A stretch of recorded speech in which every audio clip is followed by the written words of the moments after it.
Star TV और मैं हूं आपके साथ स्मिता पटवार। चलिए रुक करेंगे उत्तराखंड की तमाम बड़ी खबरों का, लेकिन उससे पहले एक नजर आज की हेडलाइंस पर। उत्तराखंड में पर्यटन स्थलों पर होटल हुए फुल, पर्यटकों की सुरक्षा के लिए गाइडलाइन जारी। घायल ऋषभ पंत से मिलने देहरादून के मैक्स अस्पताल पहुंचे अनुपम खेर और अनिल कपूर, जाना हाल। गुब्बारों के साथ पाकिस्तानी झंडे उड़कर पहुंचे उत्तरकाशी, जांच में जुटी स्थानीय खुफिया एजेंसियां। उत्तराखंड में नव वर्ष का जश्न मनाने बड़ी संख्या में आ रहे पर्यटकों की सुरक्षा के लिए प्रदेश सरकार ने गाइडलाइन जारी की है। मसूरी, नैनीताल, देहरादून, ऋषिकेश, हरिद्वार समेत तमाम स्थलों में अधिकांश होटल फुल हो गए हैं। इसे देखते हुए सरकार ने सुरक्षा के कड़े इंतजाम भी किए हैं। इसके साथ ही असामाजिक और अराजक तत्वों पर नजर रखने और उनसे सख्ती से निपटने की भी तैयारी है।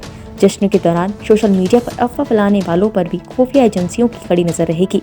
ऐसे तत्वों के खिलाफ कड़ी कार्रवाई के साथ उन पर मुकदमे दर्ज किए जा सकते हैं। अभिनेता अनुपम खेर और अनिल कपूर ऋषभ पंत से मिलने देहरादून के मैक्स अस्पताल पहुंचे, जहां उन्होंने ऋषभ पंत और उनकी माता से मुलाकात की। अनुपम खेर और अनिल कपूर ने कहा कि ऋषभ पंत ठीक हैं और बात कर रहे हैं। आपको बता दें कि उत्तराखंड में प्रवेश करते ही देश के जाने माने क्रिकेटर ऋषभ पंत की कार डिवाइडर से टकरा गई थी, जिसके बाद उनकी कार में भीषण आग लग गई। गनीमत ये रही कि किसी तरह घायल ऋषभ पंत गाड़ी से बाहर निकल गए। तो हमारा उत्तरदायित्व बना कि हम पता लगा कि ऋषभ की हॉस्पिटल में एज कॉमन नागरिक में, और अनिल साहब उनको देखने हैं, उनकी माता जी से मिले।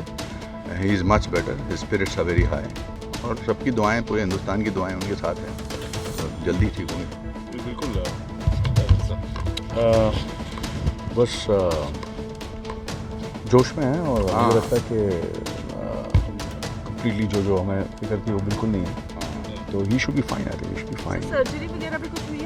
ये सब तो मेडिकल बुलेटिन वाले आपको बताएंगे, हम तो सिर्फ मैंने बताया कि ऐसे, but he is fine, he is in good spirits, fighter है।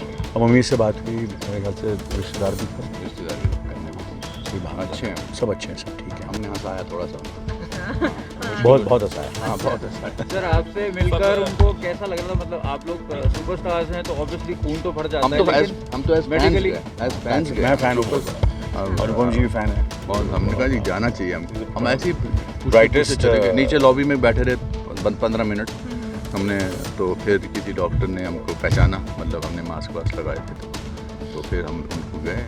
और मुझे लगता है कि ऐसे मौके पर जाना ज़रूरी होता है, ढाढ़स बनाने, प्रोटोकॉल का हिसाब रखते हुए, हमने हॉस्पिटल प्रोटोकॉल का हिसाब रखते हुए we just met and we are happy and we wish him happy. जो भी देख रहे हैं, ये मैं चाहूँगा कि आप सब दुआ करें, प्रे करें, प्रार्थना करें, and so that he recovers and he's on the ground and we see him playing. And also this is a great this is an opportunity we as responsible citizens take, that please drive carefully, खासकर यहाँ fog होती है रात को, और आप सबको नव वर्ष की शुभकामनाएं। बागेश्वर से स्काउट गाइड का दल जम्बूरी के लिए राजस्थान के जोधपुर को रवाना हुआ, जिसको खंड शिक्षा अधिकारी गरुड़ कमलेश्वरी मेहता द्वारा हरी झंडी दिखाई गई। आपको बता दें कि बागेश्वर जिले से 32 छात्र छात्राओं का दल 7 दिवसीय शिविर जम्बूरी के लिए राजस्थान के जोधपुर को रवाना हुआ है, जिसमें 16 स्काउट और 16 गाइड प्रतिभाग कर रहे हैं। वहीं जिला सचिव सहित 7 सदस्य इस दल का नेतृत्व करेंगे। आज बागेश्वर जनपद से 32 स्काउट और गाइड और 7 उनके साथ शिक्षक साथी लोग, हम 18वीं नेशनल जम्बूरी के लिए पाली डिस्ट्रिक्ट में जा रहे हैं राजस्थान के। वहाँ रोहट नामक स्थान पर ये जम्बूरी विलेज बनाया गया है, जिसमें 35,000 की गैदरिंग है, जिसमें 15,000 हमारे विदेश के जो बच्चे हैं, बांग्लादेश, श्रीलंका, भूटान आदि के हैं, और जिसमें 4 तारीख को महामहिम राष्ट्रपति के द्वारा इसका उद्घाटन होना है। तो हमारे सुदूर बागेश्वर जनपद से ग्रामीण क्षेत्रों के जो बच्चे हैं वो इसमें पहली बार प्रतिभाग कर रहे हैं। 5 वर्ष बाद ये जम्बूरी का आयोजन होता है, तो इस बार इन बच्चों को और हमें इसमें प्रतिभाग करने का अवसर मिला है। स्काउट एंड गाइड का ये जम्बूरी कैंप जो नेशनल लेवल का कैंप है, जो कि 10 दिवसीय है, और राजस्थान के पाली विलेज में बच्चे स्टे करेंगे। तो यहाँ से बागेश्वर से कुल मिला के 32 बच्चे जो हैं, और विद 7 इंस्ट्रक्टर्स जो है यहाँ से रवाना हो रहे हैं। और आई होप कि स्काउट एंड गाइड का जो नेशनल लेवल कैंप है, इसका एक अच्छा एक्सपोजर विजिट हमारे यहाँ के दुर्गम क्षेत्र के बच्चों को मिलेगा, और काफ़ी कुछ वो लोग वहाँ से सीख कर भी आएंगे, और निश्चित तौर पर विद्यालयी शिक्षा में इन बच्चों का आगे जो है, मैं होपफुली बहुत अच्छा योगदान देखने की संभावनाएं समझ रही हूँ। किच्छा विधायक तिलक राज बेहड़ के विधायक प्रतिनिधि गौरव बेहड़ ने प्रेस वार्ता कर पूर्व विधायक राजेश शुक्ला पर ओछी राजनीति करने का आरोप लगाया है। उन्होंने कहा कि क्षेत्रीय विधायक तिलक राज बेहड़ ने जिन कार्यों का प्रस्ताव प्रदेश के लोक निर्माण मंत्री सतपाल महाराज को 29 नवंबर को दे दिया था, लोक निर्माण विभाग ने प्रस्ताव बनाकर भेज भी दिया है, लेकिन अब उन्हीं कार्यों को लेकर पूर्व विधायक राजेश शुक्ला ने मुख्यमंत्री पुष्कर सिंह धामी से मुलाकात कर प्रेस नोट जारी कर झूठा श्रेय लेने की कोशिश कर रहे हैं। देखिए, हमारे द्वारा 14 जून 2022 को माननीय पीडब्ल्यूडी मंत्रियों को 12 कार्यों को एक प्रस्ताव दिया था, जिसमें उन्होंने स्वीकृति करते हुए उसी वक्त इसके प्रस्ताव मंगवा लिया गया था। आज उन्हीं को अपनी प्रस्ताव बनाकर मुख्यमंत्री के सामने पेश किया, और जबकि उसकी स्वीकृति हो चुकी है, उसके प्रस्ताव बन के जा चुके हैं, जिनकी स्वीकृति बाकी है वो होना है।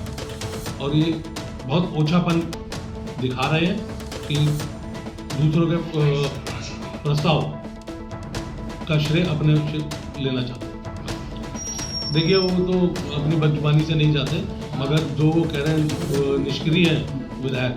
मेरे आज की डेट में हमारी विधानसभा में 40 से 45 काम इस वक्त विधायक नीति के चल रहे हैं। देखिए, वहाँ जाकर उन्होंने मन की बात करी, उनके मन की बात नहीं सुनी। उसमें एक शब्द उन्होंने बोला कि जो काम रुके हुए हैं वो मैं अब जल्द शुरू करा दूंगा। इसका मतलब काम आपने रुके हुए थे। अगर आपने रोके नहीं तो हम तो आप करते हैं कि आप शुरू करा दिए, हम आपका स्वागत करते हैं, शुरू करा दीजिए आप। सिरोही के बारे में बात हुई, क्योंकि इन्होंने अचानक ही सत्र को विराम दे दिया था। क्योंकि जिस दिन हमारा एक प्रश्न लगा था उससे एक दिन पहले उन्होंने सत्र को विश्राम दे दिया था, इसलिए वहाँ मुद्दा नहीं उठ पाया। मगर पर्सनली माननीय मुख्यमंत्री जी से भी इस बारे में बात हुई थी, इनके निदेशालय में इनके सचिव पांडे जी से भी बात हुई थी। प्रदूषण विभाग के मॉनिटरिंग असिस्टेंट लंडोरा में बनाए गए वाटर हायर वेस्टिंग प्लांट की जांच की एमएस सुनील डबराल का कहना है कि इस मामले में नगर पंचायत को नोटिस भेजकर इसके बारे में पूरी जानकारी ली जाएगी। लंडोरा में काफी समय से काली मंदिर के पास स्थित बड़े तालाब ओवरफ्लो की समस्या बनी हुई है। हाल ही में नगर पंचायत की ओर से इस समस्या को कम करने के लिए करीब 50 लाख रुपए की लागत से वाटर हायर वेस्टिंग प्लांट बनाया गया है। इसके जरिए तालाब का ओवरफ्लो पानी जमीन के अंदर पहुँचाया जाएगा। मिस्टर तौसीफ ने बताया कि आपकी जो जोहड़ है, इसका जो घरेलू जो पानी है उसको वो एक्चुअली एक लाइन के थ्रू एक टैंक बना रखा है इन्होंने, और ये नगर पंचायत आपकी इसने किया है। तो इसके लिए हम एक क्वेश्चनरी करेंगे उनको, आपका इनसे जवाब मांगा जाएगा कि क्या किस टेक्नोलॉजी के तहत पानी को ग्राउंड में डाला जा रहा है। देख के क्या कुछ प्रतीत हुआ है आपको? बहुत सभी इस टेक्नोलॉजी के बारे में पता नहीं है क्या, लेकिन किसी व्यक्ति ने कहा कि यूपी में भी ऐसा हो रहा है। तो हम देखेंगे, ईओ से पता करेंगे क्या है, एक का कौन सी टेक्नोलॉजी है। लेकिन साफ दिखाई दे रहा है सर पानी। देखिए, मैं बताऊँ अभी इसके बारे में हम बोल नहीं सकते, क्योंकि डोमेस्टिक वाटर है, मतलब घरेलू उत्प्रवाह, इसमें मतलब इंडस्ट्रियल नहीं है। तो देखो क्या होता है। नगर पंचायत लंडोरा द्वारा प्रस्ताव कर जो तालाब का गंदा पानी और नीचे धरती में उतारने का काम करा जा रहा है, जिससे कस्बे वासियों को बहुत बीमारी होने का खतरा।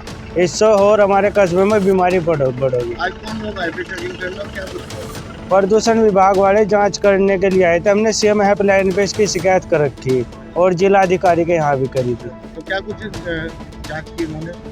जांच करके भी ये रिपोर्ट बनाकर जब देंगे उसके बाद हम हाई कोर्ट जाएंगे। जनपद चंपावत में नववर्ष के अवसर पर हुदंग करने वालों पर निगरानी रखने के लिए जनपद पुलिस ने पुख्ता बंदोबस्त किए हैं। पुलिस अधीक्षक देवेंद्र पिंचा ने मीडिया से जानकारी साझा करते हुए बताया कि जनपद में नववर्ष के मौके पर शांति बनाए रखने के लिए जनपद पुलिस द्वारा पूरे इंतजाम किए गए हैं। 31 दिसंबर और नववर्ष पर जनपद के सुप्रसिद्ध माता पूर्णागिरि धाम में लगने वाले 2 दिवसीय मेले को लेकर ट्रैफिक प्लान तैयार किया गया है। आपको बता दें कि मां पूर्णागिरि धाम में 31 दिसंबर और नववर्ष पर प्रदेश और अन्य प्रदेशों से मां पूर्णागिरि धाम में दर्शन के लिए हजारों तीर्थयात्री पहुँचते हैं।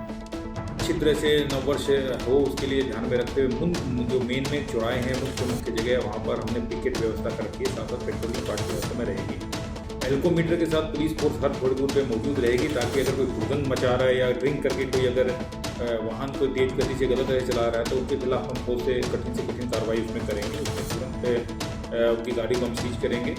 इसके अलावा सबसे जो मेन हमारे लिए चैलेंज रहेगा वो माता पूर्णागिरि का रहेगा। धाम पुजते हैं, काफ़ी बड़ी संख्या में श्रद्धालु दर्शन के लिए आते हैं, तो उसको ध्यान में रखते हुए जो मेले के दौरान हम व्यवस्था करते हैं उस तरह की ही व्यवस्था सेक्टर के हिसाब से हम पूर्णागिरि धाम के लिए हम करने जा रहे हैं। वहीं पार्किंग करा के टूटी गार्ड से फिर आगे टैक्सी सिस्टम और आगे सेक्टर वाला सिस्टम जो पुराना हमारा रहा है वो हम पुनः वहाँ पर चालू रखेंगे, ताकि सब कुछ ठीक ढंग से अच्छी तरह से हो। चिनाली सौंड के तुलियाड़ा गांव के निकट पाकिस्तान का एक उर्दू में लिखा बैनर मिला है, जिसमें लाहौर बार एसोसिएशन लिखा हुआ है। साथ ही बैनर पर पाकिस्तान का झंडा ही बना है। इस घटना से पुलिस के साथ खुफिया एजेंसियां अलर्ट हो गई है। बैनर कहां से उड़कर इस क्षेत्र में पहुंचा, इसकी जांच की जा रही है। चिनाली सौंड के तुलियाड़ा के जंगलों में उर्दू में लिखा बैनर देखकर स्थानीय लोगों ने इसकी सूचना पुलिस को दी। सूचना पर आईबी की टीम भी घटनास्थल पर पहुंची। आपको बता दें कि उत्तरकाशी जनपद की सीमाएं चीन से लगती हैं, लेकिन वहां से बैनर आने की संभावनाओं से इंकार किया जा रहा है। बैनर कहां से उड़कर इस क्षेत्र में पहुंचा, इसकी जांच की जा रही है। रामनगर के हल्दुआ थारी कंडला क्षेत्र से पीरू मदारा पहुंचे सैकड़ों सिखों ने नगर कीर्तन का आयोजन किया। इस दौरान जगह जगह पर ग्रामीणों ने कीर्तन का भव्य स्वागत भी किया। आपको बता दें कि नगर कीर्तन में सबसे पहले सिख वेशभूषा में पंच प्यारों का जत्था घोड़े में बैठकर तलवार कृपाल के साथ परंपरा का नेतृत्व कर रहा था। वहीं ढोल नगाड़े और वाहे गुरु का खालसा वाहे गुरु की फतेह के जयकारों के बीच जुलूस लगभग 5 घंटे में हल्दुआ से पीरू मदारा स्थित गुरुद्वारे साहिब पहुंचा, जहां लंगर की व्यवस्था भी की गई थी। मामला जनपद पौड़ी गढ़वाल के बीरोखाल ब्लॉक के डुमेला का है, जहां पर कृषि विभाग आजकल लाखों रुपए की लागत से सालों से बंजर पड़ी भूमि पर घेर बाढ़ कर रहा है, जबकि ना तो यहाँ की भूमि सिंचित है, ना आबाद। वहीं इसी के नजदीक जिवई, कुंड, नौगांव, बंगार, सेरा की सिंचित और उपजाऊ जहाँ खेती होती है, लेकिन ये जगह कृषि विभाग के अधिकारियों को दिखती नहीं है। इस मामले में जिला कृषि अधिकारी पौड़ी A.K. चौधरी का कहना है कि बंजर भूमि पर घेरबाड़ नहीं की जाएगी। बीरोखाल के डुमेला में बंजर खेतों पर हो रही घेरबाड़ के बारे में वो गोलमोल जवाब देने लगे। उत्तराखंड की तमाम बड़ी खबरों में फिलहाल इतना ही। बाकी खबरों के लिए देखते रहिए पहाड़ टीवी। नमस्कार।